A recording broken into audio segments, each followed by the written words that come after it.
Hello, my name is David Blankenhorn, and welcome to the conversation. I'm pleased to have with me at the table tonight Andrew Yarrow, who is a senior research advisor at Oxfam America, who's a history professor, an affiliate scholar here at the Institute for American Values, and the author of a new book called Thrift, The History of an American Cultural Movement. Welcome, Andrew. Thank you, David. Great to be with you. Really been looking forward to this. I want to start with the relevance of the book because, I love this topic, as you do. Mm-hmm. But I think for many readers, they're going to see the title Thrift, History. Mm-hmm. It seems like the book has to, you as the author you have a burden of proof here to show that it's relevant to life today in America. So make the case about the book's relevance, if you don't mind. No, you're absolutely right. I mean, to many people, the word thrift comes off as this dowdy, sort of outdated term. Whereas in fact, I mean, it's the ideas behind the thrift movement of the early 20th century were very broad, and their applications to many of today's problems are very on the mark. I mean, for example, today, America is a society deeply in debt, whether it's public debt at the federal level, household debt, off the charts. Off the charts, yeah. 44% of American households have 3 months or less of savings to tide them over. How much? 44%, yeah. And about 20 to 25% are in debt, have negative assets. Right. So, debt is a huge problem in America, not only for individuals, but, we need savings as a society to be able to not only invest in our children's future, our own future, but for businesses to invest. Right. And beyond that, the ideas of thrift spoke more broadly to conservation or sustainability, a phrase that is very much relevant today as the earth faces challenges. And in addition, the thrift spoke to the notion of generosity, which I think there is, while Americans are a generous people, in many ways, there's not enough generosity in our society today. So there are many ways in which it's relevant. So in a sense, as a historian, you were recovering or kind of looking to the past to see some themes or ideas that might help us think about today in a fresh way. That's right. I mean, the ideas of having thrift institutions that helped people to save, like the credit union movement, which began really as part of the early 20th century thrift movement, the building and loan movement, which began a bit earlier in the 19th century. These all helped people to save, gave people without access to credit. And there are ideas today, not only credit unions, which can be invigorated, but, many policy ideas like children's savings accounts, individual development accounts, and other things. So we're looking at the relevance of something called the thrift movement, or you call it a cultural movement. Briefly define this movement. What was it? Sure. Well, it was a movement of many strange bedfellows that came together really in the mid-19-teens, and its heyday was really between the mid-19-teens and the end of the 1920s, although there certainly were precursors in America. You think it sort of, it reached its heyday just prior to the onset of the Great Depression? Exactly. Would that be? Yeah, exactly. Okay. From say, early 1910s to around the onset of the Great Depression was the sort of heyday of this movement. Absolutely. And during that period, a host of organizations became very involved with the movement, promoted the movement. The YMCA was probably the most prominent of the organizations. They were led in organizing a national thrift week that was held every year beginning on Benjamin Franklin's birthday, Franklin being the patron saint of thrift, so January 17. But the Y was far from alone. There was the American Society for Thrift, which was a private organization. The American Bankers Association were involved. Credit unions, early credit unions. Yeah, the credit unions, the Women's Christian Temperance Union was involved. Yes. I mean, it was quite an array of organizations. The General Federation of Women's Clubs were very involved. Yeah. And who were these? I mean, what would be? Why is it called the movement? Why weren't there just these few organizations doing something? What made it? What made it kind of come together in some way that was recognizable as some kind of trend in the society? Well, I think there were several things. One was the school savings bank movement, which in the United States dated back to the 1890s. Now, school savings programs being where the children, as a part of the school, some people are going to remember this. Yes. Part of the school week would save money, put their money in a depository institution, and learn about saving through the act of saving and through the classroom. Absolutely. While it was very widespread for some period of time, right? It was. By the end of the 1920s, about 4 million children, I believe it was like 1 in 6 children in America had a school savings account. Yeah. But probably even more important than the school savings movement was World War I, when the United States became involved in the war. President Wilson and his Treasury Secretary, McAdoo, wanted to finance the war through small denomination war savings bonds and thrift stamps, which, unlike the Civil War, which was financed with big debt instruments, there were big savings drives that went out to millions and millions of Americans. Buy your thrift stamps here. That's right. So you could buy a thrift stamp for, I forget the smallest amount you could pay for a thrift stamp. It was a small amount, right? That's right. Even a child or person of modest means. That's right. I mean, and the idea was this helped. You were loaning the government money in order to finance the war effort.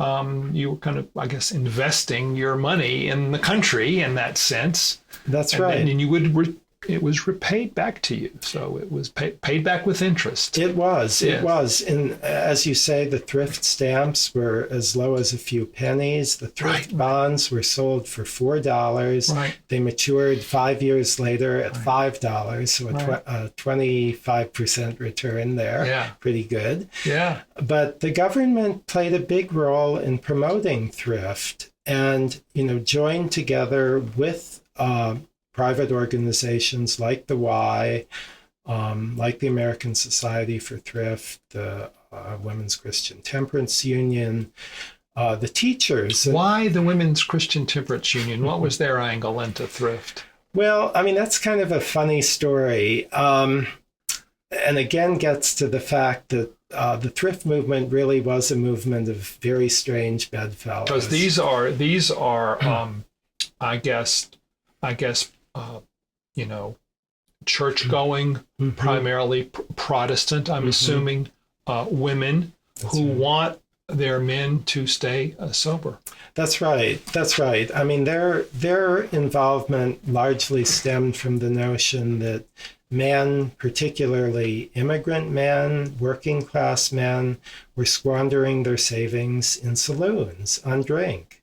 And Good thing that doesn't happen today. of course not. No, of course, none of us spend money on drinks. Right. But so their participation in thrift was because they saw a connection between the values of the temperance movement and the values of thrift. They must have seen a connection. They did. And they also, interestingly, were among the earliest to promote school savings banks. Although a Belgian immigrant in Long Island City started the first sustained school savings bank in the late 19th century. Right. It was copying. He copied. He was copying something. He was bringing to the U.S. right. A Belgian school savings. That's plan. right, and there have been programs like it in some other European countries as well. And the WCTU, the Temperance Union, appointed a woman, Sarah Louisa Oberholzer, to become yes, she was, who to be their director of Thrift, or superintendent of Thrift. Superintendent That's right. of Thrift. A great title, yes. And so she, for about a quarter century, from 1990, more than that, almost 30 years. From about 1890 to about 1920, was a major promoter of school savings. And, she wrote pamphlets. She went out to schools around the country. She gave talks to teachers. She had a little magazine called Thrift Tidings. So it involved young people in their school. It involved schools. It involved the women's and sororital organizations. It involved financial services organizations like credit unions and savings banks.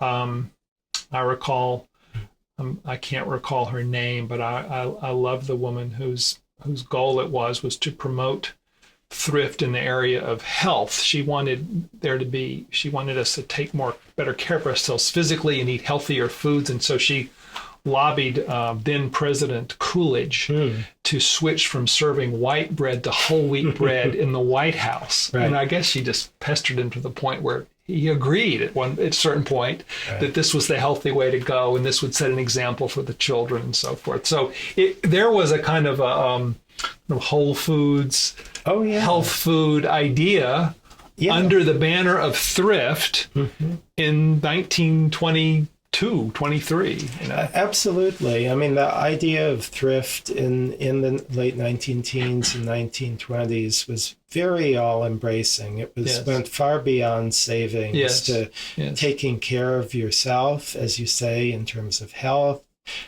being efficient, not wasting time, taking care of natural resources, not, opposing like the clear cutting of forests that was going on. People like Teddy Roosevelt, who great conservationist. Big voice in all this. Yes. And so there were a lot of dimensions to thrift. Yeah.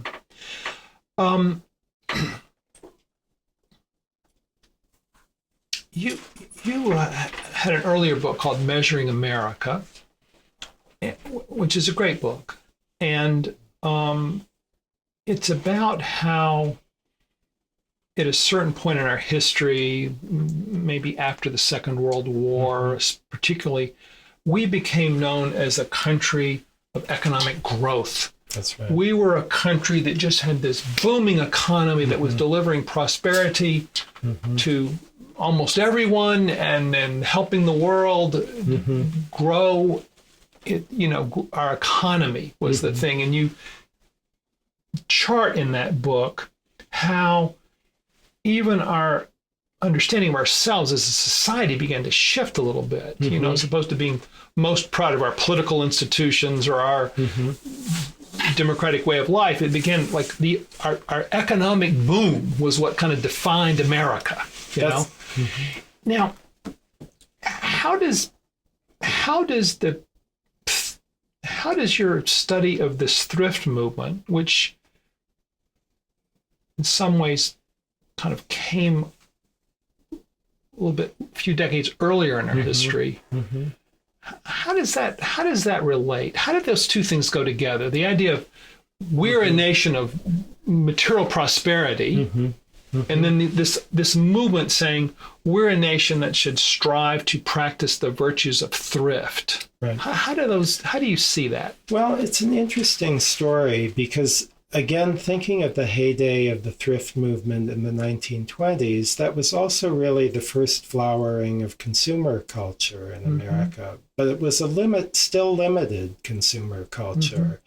For example, the installment plan, I think, was a creation of the 20s. Buying things on credit, common enough for us now, but it was not common. That's right.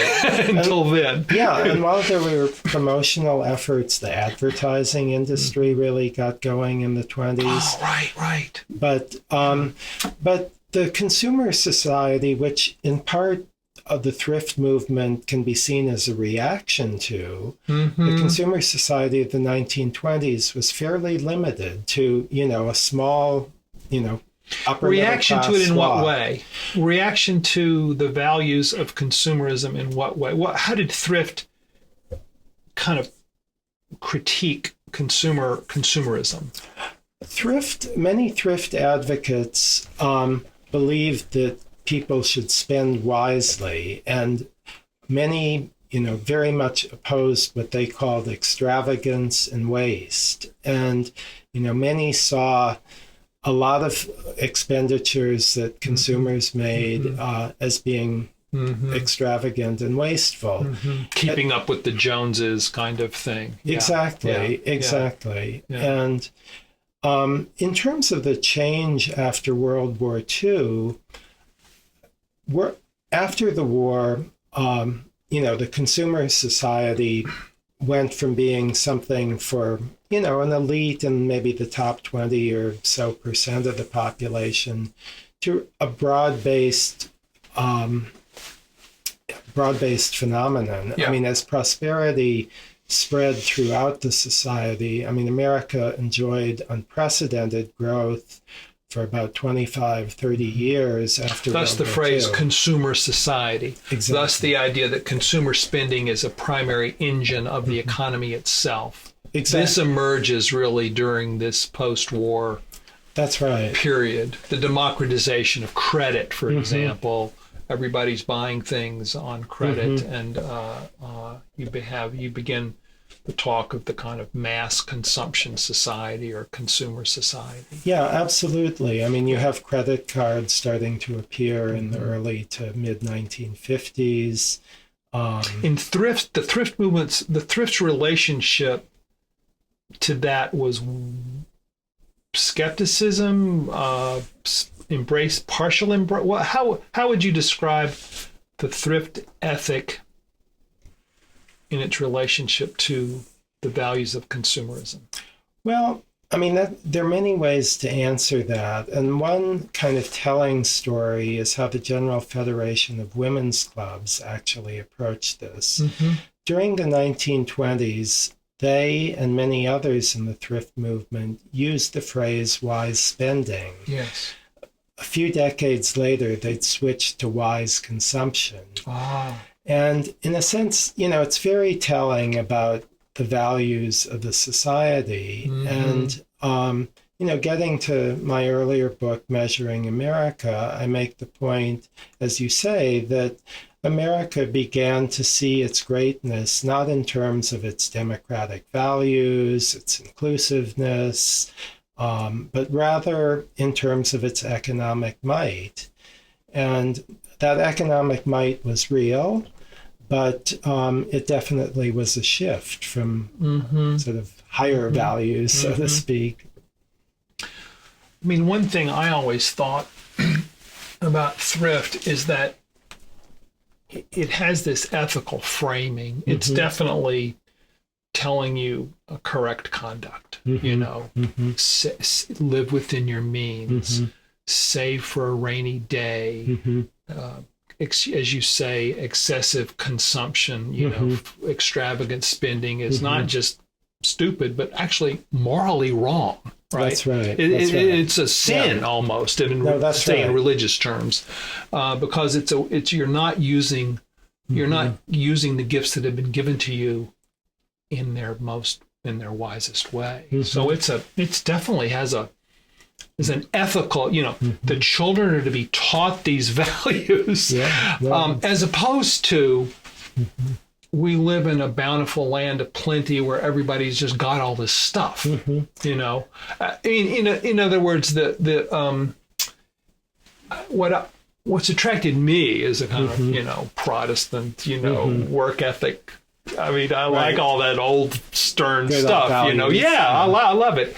But what I liked about it, the critique of consumerism was, well, consumerism for what? And consumerism toward what end? And what are the higher values at stake here in terms of who we are as a people, as opposed to just look at all our stuff, look at this, look at how affluent we are. That's right. Affluent as sort of its own good. That's right. As opposed to having it in this larger frame. No, it's true. And another way of kind of looking at the change historically is, while thrift education was such a big movement in the 1920s and the 19-teens.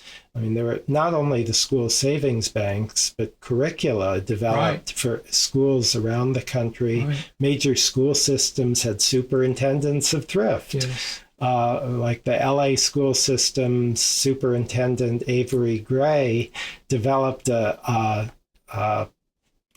pledge of thrift, or thrift pledge, that was modeled on the Pledge of Allegiance. Students were supposed to... They would memorize it and say at the beginning of the day. How they were going to be thrifty. Exactly. But after World War II, which is something I do touch on in the earlier book, there's still education about money in the schools, but the movement was called the Economic Education Movement. There was something called the Joint Committee for Economic Education. And the word thrift begins to drop out. Thrift drops out. I mean, the Thrift Week continues a little bit after the war. There's a tiny revival during the Eisenhower years in the 50s. But it's basically on its way out. I mean, the final Thrift Week was in the mid-1960s, which, arguably was kind of the height of American economic power. And, Well, and these were on Wall Street at that time. They called it the go-go years. Where the economists were. One of the things economists worried about during those years was, what are we going to do with all these huge surpluses? How are we going to spend the money? That's right. That's right.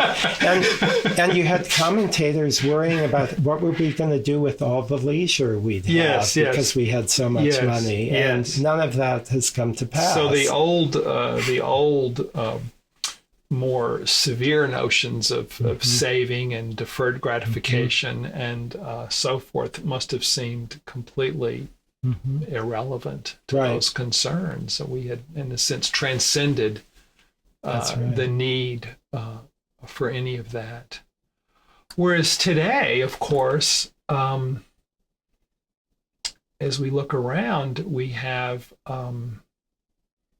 a society where that whole cluster of facts are no longer. We've stopped now in your work at Oxfam better than most. For most people, wages have been stagnant for a long time now. So the idea of rising prosperity is no more. We have a kind of hollowing out of our middle class. We have a sense that the economic progress that we had depended on and kind of defined ourselves has just been at a standstill for most of Americans for decades now. Yeah, no, that's right. That's right.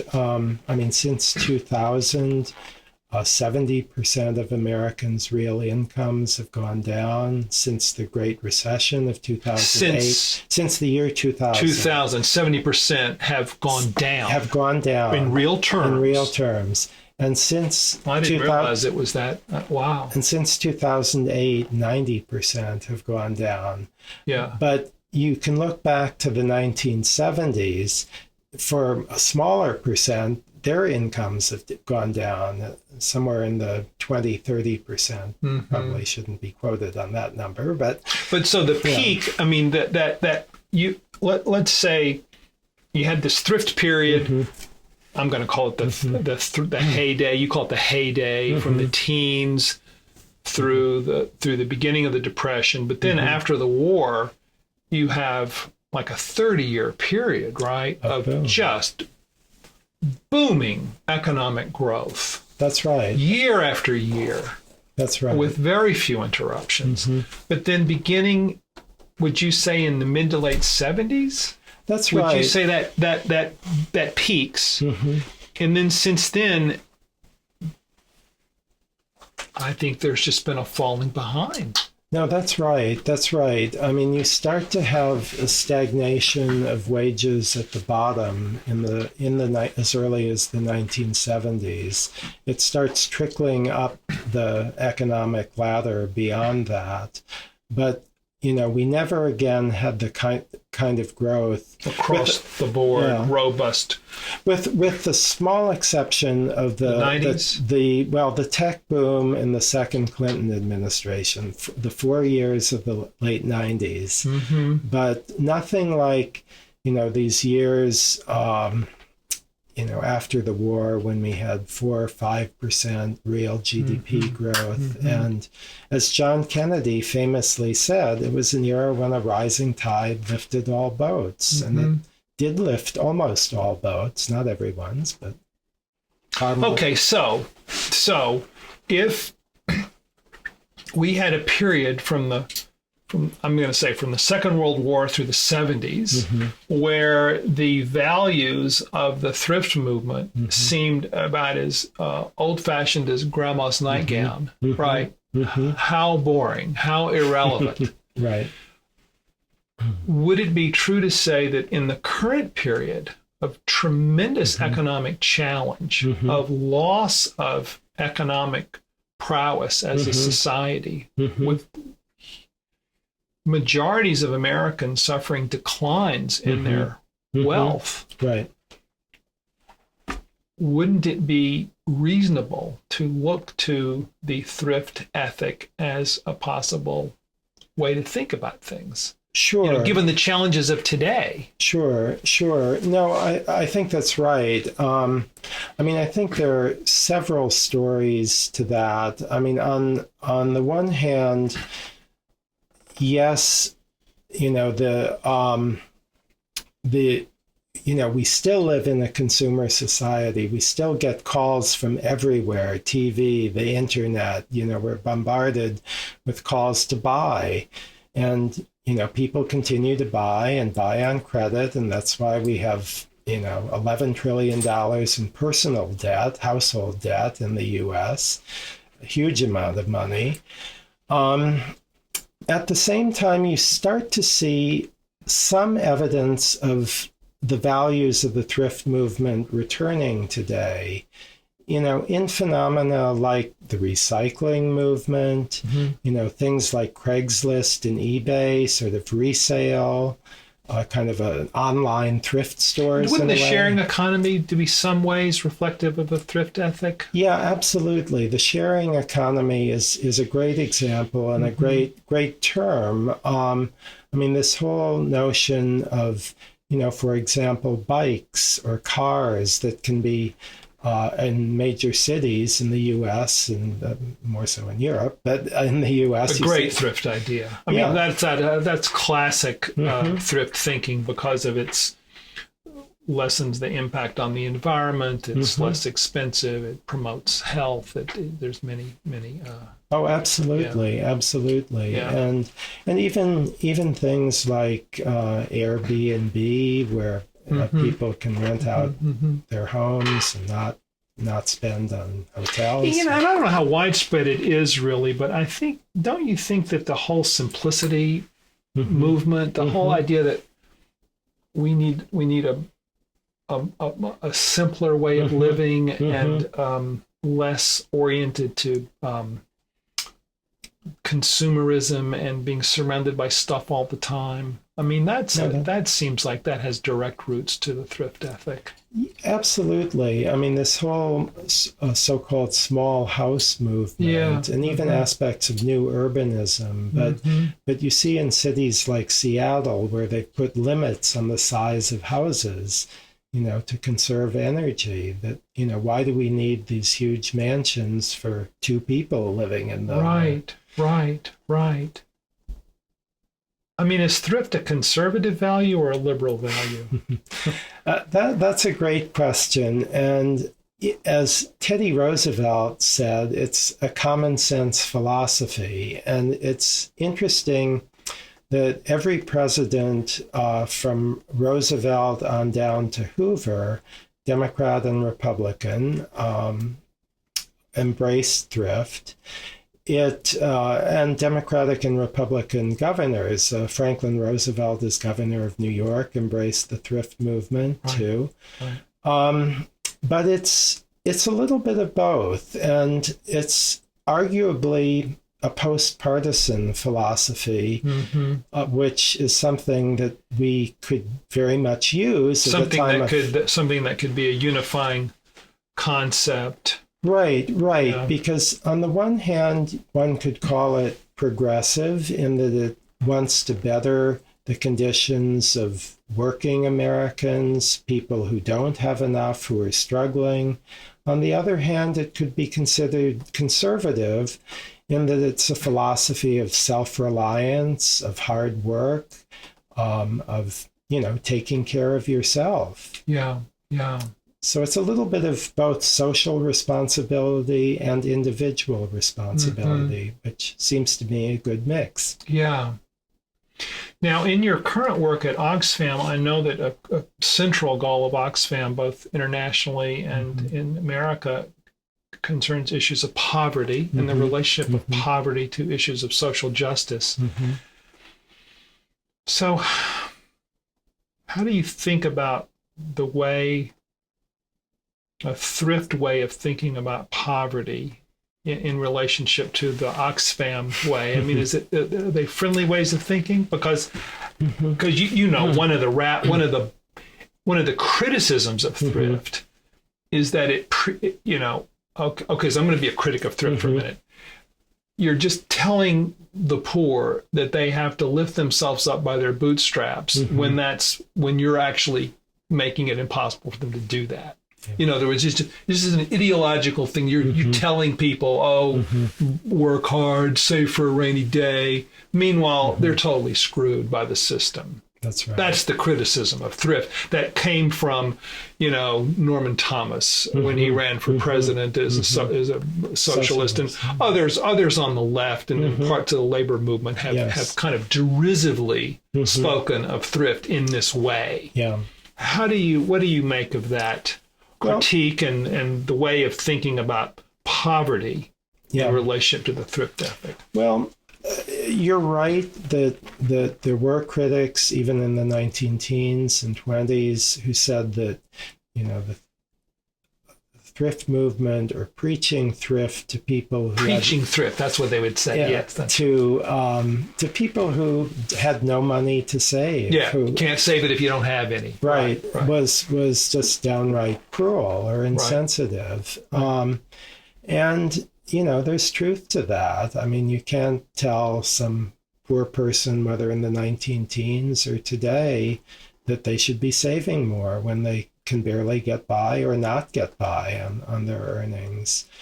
I think in terms of today and in terms of the issues of poverty, the reasons for our savings or personal debt crisis today, there are many reasons, but broadly stem from two things. I mean, one, that too many Americans are paid too little to be able to save. That's part of that 44% I spoke of earlier. But then there are also middle-class Americans and upper middle-class Americans who have the wherewithal to save who just don't Right. spend. Right. So, I think we as a country do need to address poverty and low wages.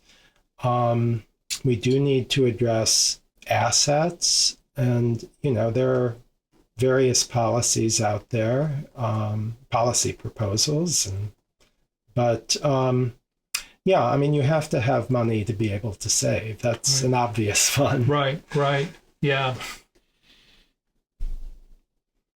The old teachings were that nobody was too poor to save. Mm-hmm. They would say that flatly as a rule. I actually believe that, by the way. I personally believe that, that there's no, you're not,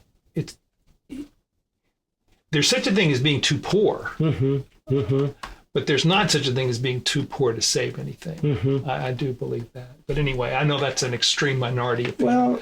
Well, yeah, maybe. I think it's interesting when you look at, the thrift advocates of the early 20th century, they talked about, spending a certain amount, saving a certain amount, and giving a certain amount, and giving 10% of one's income. Right. And you look at even statistics today, it's lower income Americans who give more, usually to religious institutions, than as a percentage of income than higher income Americans. Yeah. No, and I'm certainly not. I agree with what you say about wages and the sort of justice issues involved, but I don't think anybody's too. I don't think anybody's too poor to follow a thrift ethic. I'll put it that way. I know Jane Addams and others would, wrote long articles saying otherwise, but I know it's an ongoing debate that extends into today as well. It's true. Yeah. And there are ways that thrift can be promoted for people of all social classes today. Again, the idea of children's savings accounts, which is a bipartisan proposal. I think it's Senator Coons, a Democrat, and Marco Rubio, a Republican, have introduced the idea of the government seeding savings accounts for all babies when they were born, and with matching funds, encouraging savings so that they at least have enough, or maybe not enough money for college, given college costs, but have some money, but also learn to save. And just it seems like given the challenges that we face today, it seems like, again, drawing upon the values of this movement or looking to them for possible sources of inspiration and guidance, it seems like there's just a general need to be more future-minded, to be more investment in saving, to be more savings-oriented and less immediate consumption-oriented. Yeah. Just maybe not for every single American, but for most of us, in terms of the incentives for policy and so on. We spend an awful lot of money on an awful lot of subjects, but our infrastructure is falling apart underneath us because we won't invest in these simple things that promote prosperity long term. That's right. We have a pension system. I saw something, I'm sure you saw the thing the other day, what other countries seem to have figured out how to run a pension system so that if you work your whole life, you have something when you retire. Right. We don't seem to have figured this out. No, that's right. After World War II, it was often talked about the three-legged stool of saving for retirement, of Social Security being one leg, private pensions, usually employer provided, and personal savings. And employer-provided pensions have diminished. They still exist for a majority of Americans, but the the percentage of Americans with employer-sponsored pensions is much less, and they've shifted. Do you know what is the percentage about? Is it more than half? I think it's about 60%. 60%. Yeah. But there's also the big shift from defined benefit plans to defined contribution, Yes. putting more of the onus on the individual to save. Yes. And then the third leg, savings, as we've been talking Dried about, up. has just pretty much dried up, except for the well-to-do. Yeah. Yeah. So you have whole huge proportions of the society that, as individuals, they're spending their entire lives, working. Yep. Working, and then when they retire, they'll have very little. No, that's right. Whereas it seemed to be the thrift ethic would suggest that you would have policies in place which aren't a matter of each individual trying to work this out for him or herself, but you would have policies in place so that part of your career as a worker involved just following the crowd at chow time, so that at the end of the day you would have a pension. No, absolutely. We don't do this. We don't. I mean, I think Social Security was a great policy. Is the lifeline for many Americans. It certainly needs to be reformed. The costs are getting way out of control, but that's another subject. But there are many elderly Americans who rely almost entirely on Social Security. They don't have pensions or very little, and they don't have savings. Right.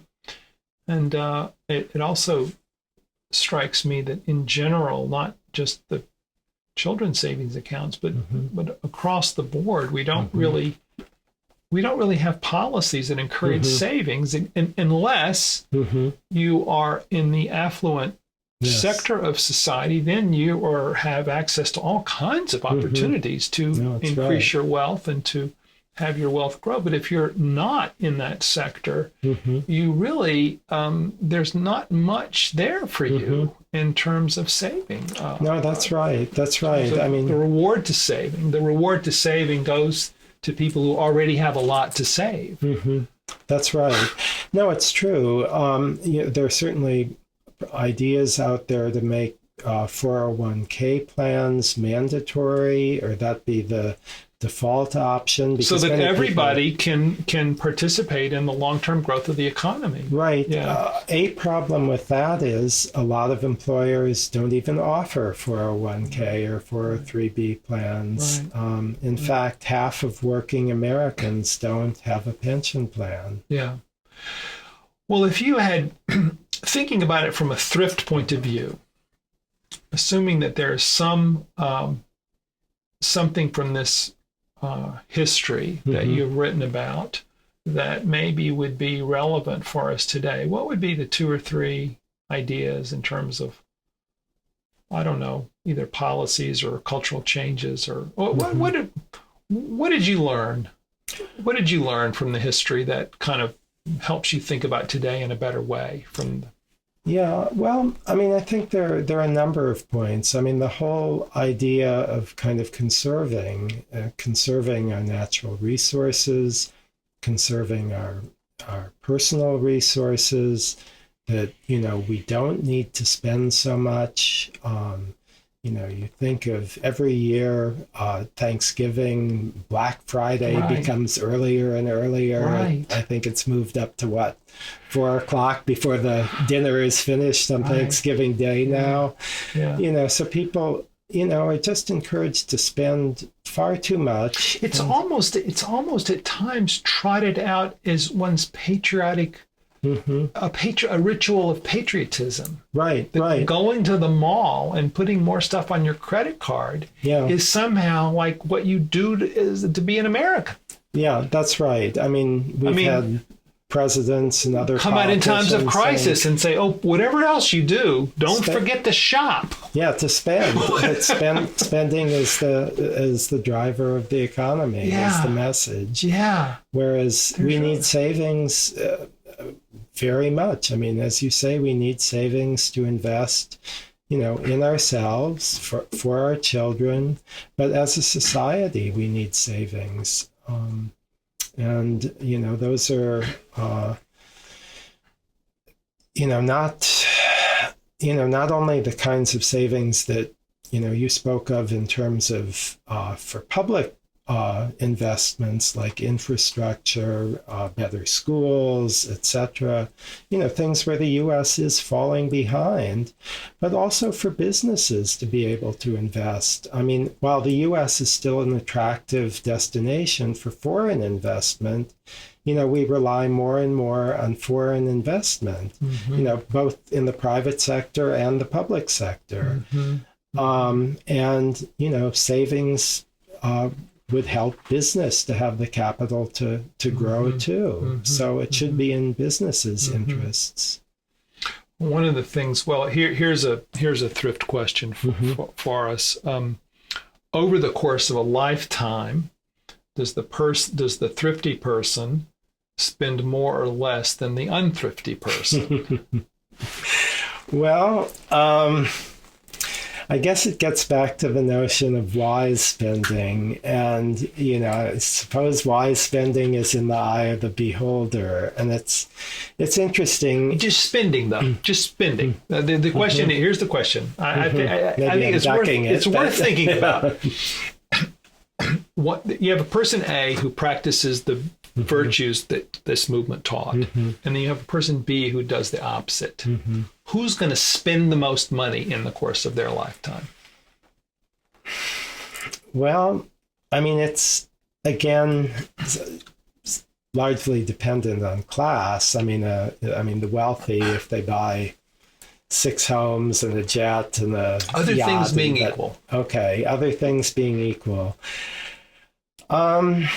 Well, certainly the person who saves more, if all things are equal in terms of income and assets and the rest, has a better life. Has a better life ahead, and their children are better off. Yeah.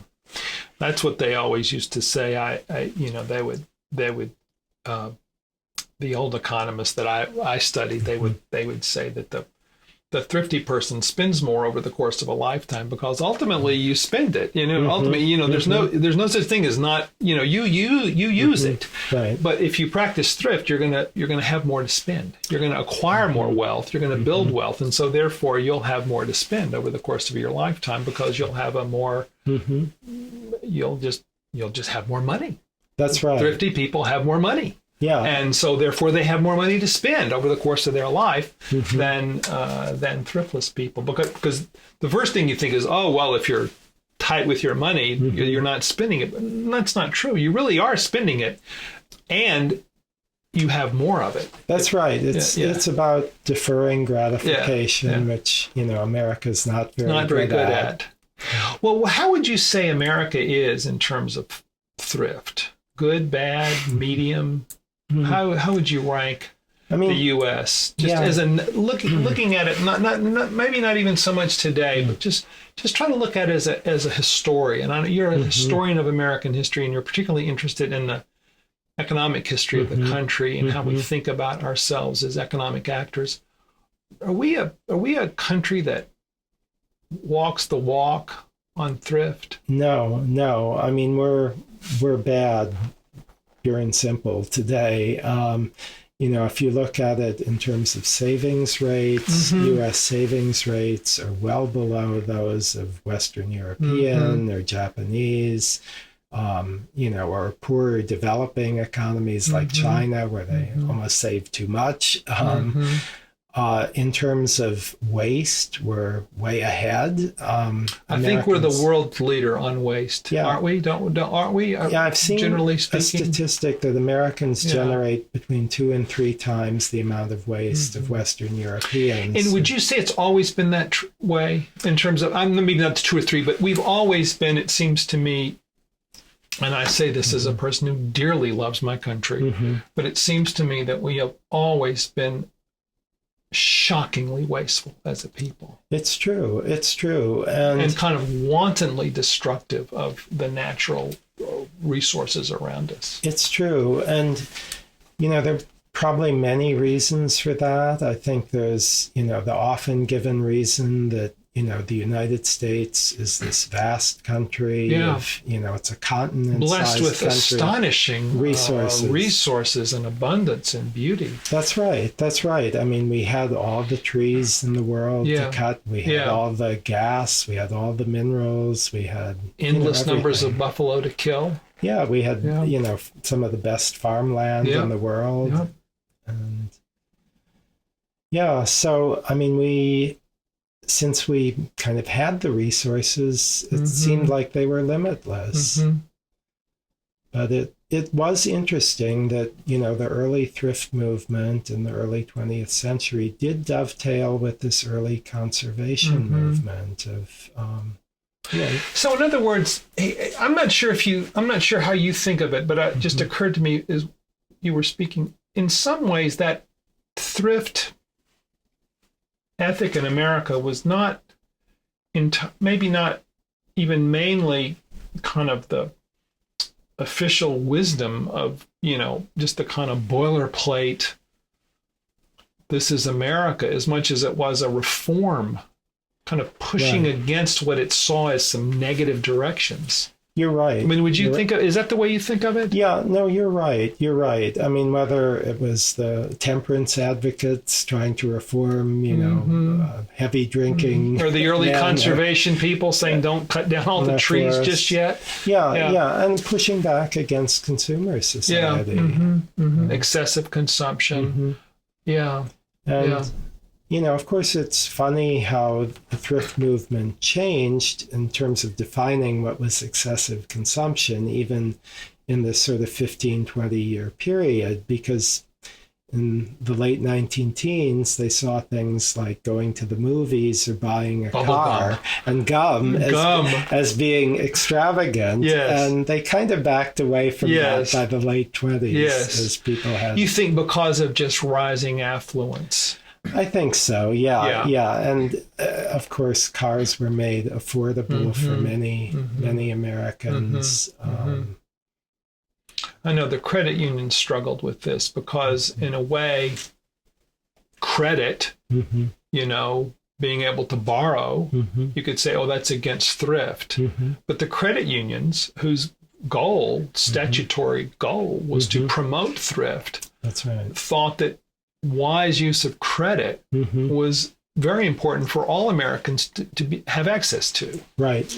But there was a strong emphasis on that word wise. You were to borrow for prudential purposes if you needed to buy your home or to do something that was going to improve your life over the long run, not just to pay a bill for the big dinner you had last night. That's right. No, exactly.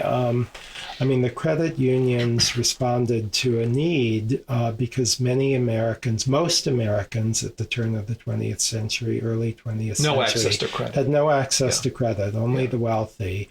And if they borrowed money, they turned to, these extortionate lenders, which is not too different from today.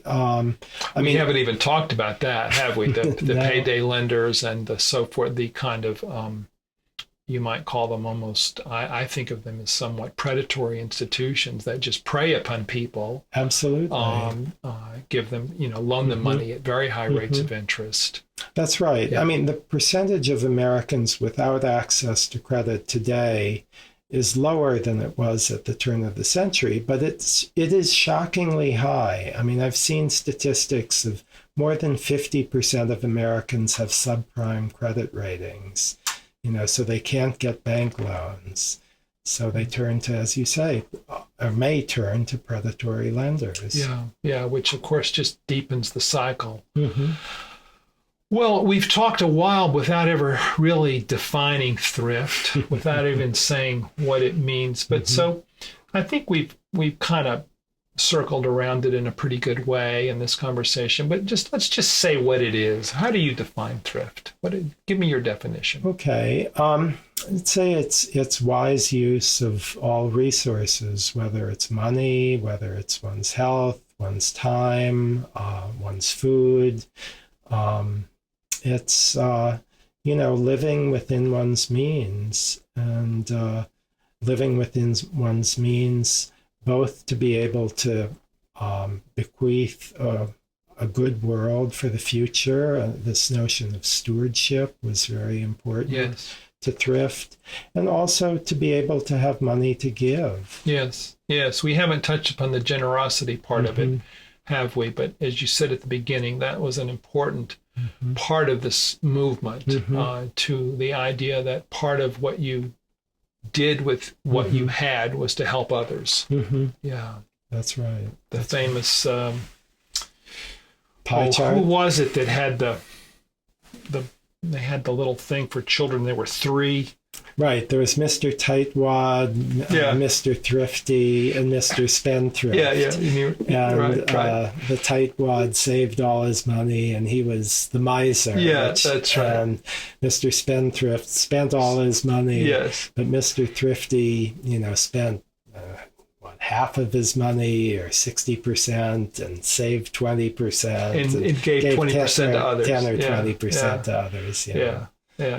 And then there was the old thing you would teach children about, here's your allowance, some of it you spend on yourself, some of it you save for the future, and some of it you help do something for another to help others. Right. You had the three categories. Right. And that, of course, reminds me of another sort of physical aspect of the thrift movement. I mean, this was the heyday of these wonderful thrift physical savings banks. Yes. Which, I mean, there were all these spectacular mechanical devices, some of which are pictured in the book.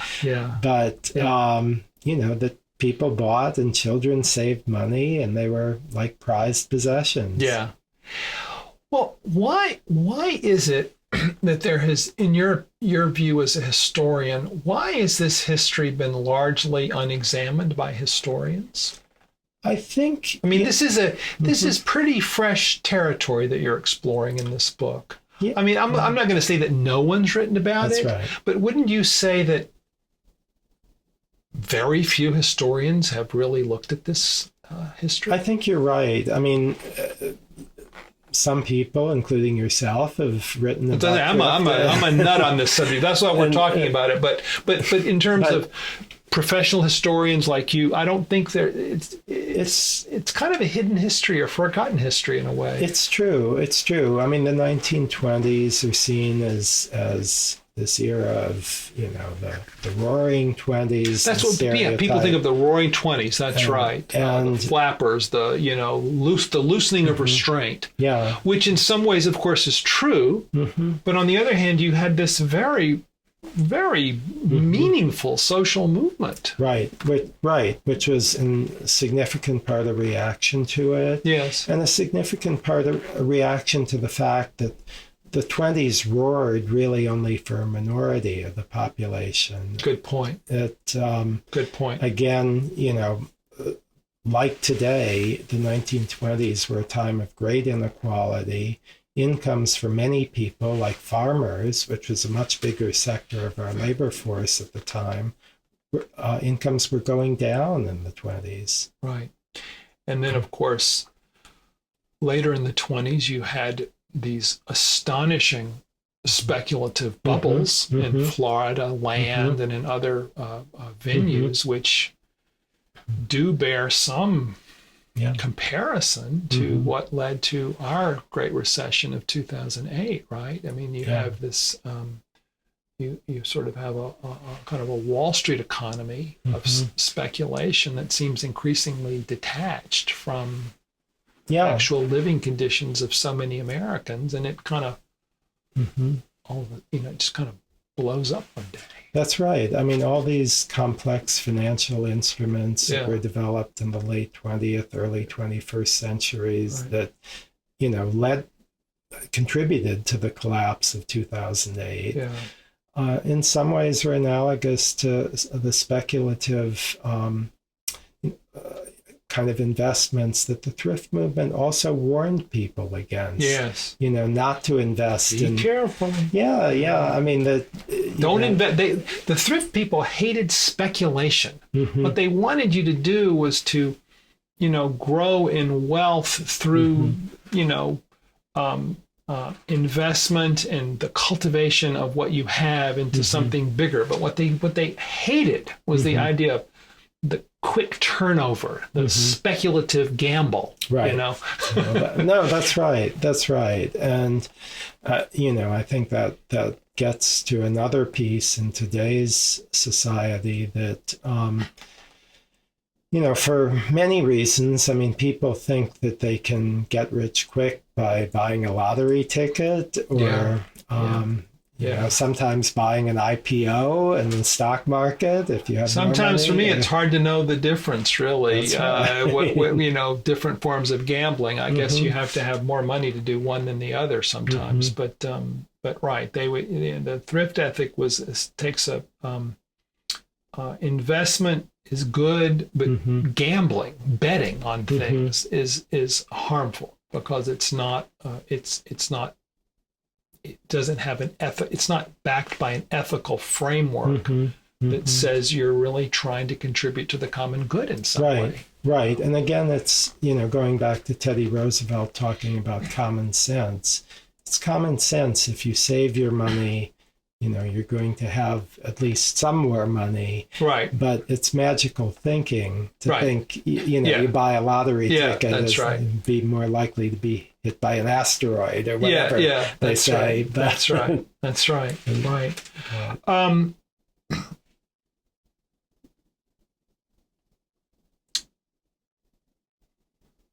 Two or three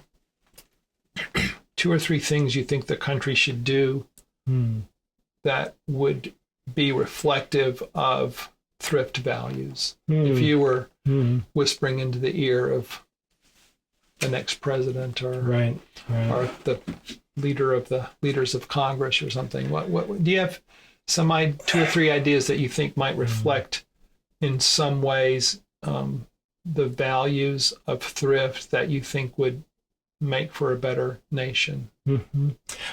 Probably more than 2 or 3, but if I need to limit myself, and aside from the fact that many people need to be paid better wages, I think there are ways to encourage savings. And I think ideas like children's savings accounts, individual development accounts, things like expanding savers credits, expanding the so that it would be more attractive or it would be more encouraging of people of modest means to actually save. That's right. And of course, there's also saving. Don't mean to jump into your list, but I'm struck too by within our welfare system the absolute penalization of saving. Because if you're receiving any kind of public assistance today and you were to start saving your money, you would be immediately penalized with the loss of at least some of those benefits. No, it's tragic. I mean, you think of the condition of so many very elderly people who basically have to run through their assets to get onto Medicaid for the health in the last years of their lives. Couldn't be a more violation of the whole idea of thrift to actually punish people for trying to conserve their resources. That's right. That's right. I think there are certainly other policies that could encourage savings, reforms of Social Security, without getting into them. I suppose that's too long a subject, but also, environmentally, yes, we're getting more fuel efficient cars and gas mileage standards are going up, but you look at Western Europe where you have these tiny cars getting good gas mileage, people biking more. I mean, and that's starting more in the U.S. It is starting. The idea of the electric car, I think things like the Leaf and the Volt and the Tesla have not exactly succeeded, but, hopefully someday, vehicles or public transportation, private vehicles or public transportation that are more efficient makes sense. And just at the level of waste, I mean, you think of the kinds of toilets in some parts of Europe and Japan, and many Americans have these that save a lot of water. Yeah. Yeah. But that's not the standard. Yeah. Yeah. Yeah. I noticed simple things too, like I think it was California recently adopted a standard of not handing out the endless plastic bags in the supermarkets. Yep. Where every little tube of toothpaste you buy, you get 2 plastic bags to carry it home in. Yeah, no, that's and it seemed like a fairly low cost, low paying, easy to achieve, fairly significant environmental reform. Sure. And you don't see in most other countries. You just do not see this endless plastic bags everywhere you go, and it's just that's one thing, but it adds up. Now that's a good example. I mean, in Maryland, where I live, just outside of Washington, it's been the law for a few years now that if in a grocery or drugstore you want a plastic bag, you pay 5 cents for the bag. If you bring your own cloth bag or paper bag, you don't. Yeah. So yeah. That's a small way of incentivizing. Yeah. Well, it's just been great to talk to you about this. I don't think, to me, there are few topics today that are more underlooked at than this one that you've tackled for this book, and I think it certainly couldn't be more relevant. Sort of a history that is largely been kind of, I don't know, we've kind of almost forgotten our own history in this regard. Yeah. And it seems quite relevant to a lot of the things that are most on our minds these days. No, you're right. And maybe just one additional kind of comment on that, getting back to that Teddy Roosevelt quote, in many ways, it is a kind of post-partisan, bipartisan idea, or many parts of it, not all, are bipartisan at a time when, we're plagued by partisanship today. So you think that possibly the kind of intellectual framing, or the ethical and conceptual framing could cut across party lines in a way that other things maybe don't. Yeah, you could sort of throw out these old labels of conservative and liberal. That thrift is something, maybe a little of both or something different. A blend of some kind. I've never been able, I've spent a few, as you know, spent a few years thinking about thrift. Of course. And I've never been able to conform it to today's culture war divide. I've never known whether this is supposed to be one team's property or the other team's property. Right. And in some ways that's good. Yeah, I agree. Yeah. Well, thank you. This is great. Good luck with the book. I hope it's a big success. Well, thank you. Hope we can do a little bit to spread the word. Well, thanks so much, David. I appreciate it. Good.